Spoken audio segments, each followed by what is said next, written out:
একটা লোক চাদর পরা হ্যান্ডব্রেক, দুজনে হ্যান্ডব্রেক ছিল, আর গুলি করছে। আমি চিৎকার দিচ্ছি।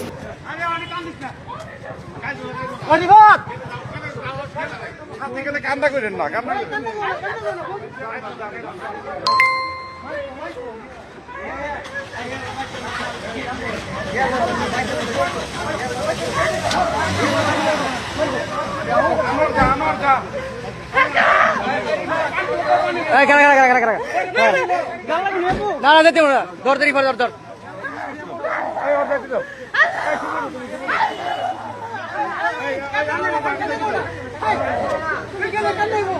আমি আমার ছোট ভাই আমার দুইজনে দুইজনে তো ওয়াজে গেছিলাম, ওখানে দাঁড়ায় না, লেট করে নেই, চলে আসছে। তারপর বিএমপির একটা পার্টি অফিস, ওখানেও বসি নাই, দুইজনে আস্তে আস্তে চলে আসতেছে। পিছনে মোটরসাইকেল ছিল, না আসছিল, দুজনে কথা বলতেছি, খেয়াল করি ঠিক সামনে এসে ভাই একটা লোক চাদর পরা হ্যান্ডব্রেক, দুজনে হ্যান্ডব্রেক ছিল, আর গুলি করছে। আমি চিৎকার দিচ্ছি, দৌড়ও দিছি। ওখানে মানুষ কি বাইরে নাই, হয়তো পরে বেরিয়েছে। আপনি চিনতে পারেন না কাউকে? না ভাই, মাস্ক হ্যান্ডমেড করাচ্ছে।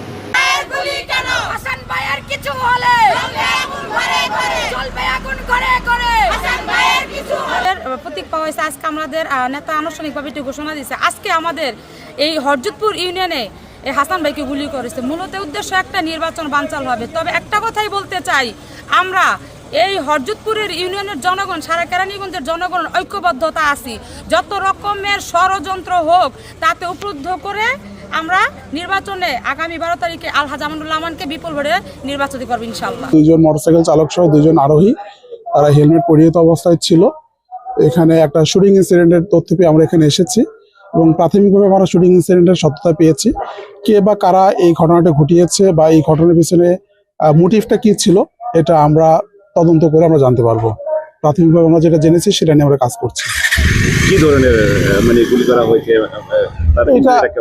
এটা হচ্ছে গিয়ে তার শরীরে একটি গুলি লেগেছে, আমরা প্রাথমিকভাবে এটাই জানতে পেরেছি। তার গুলিটা পেটে লেগেছে।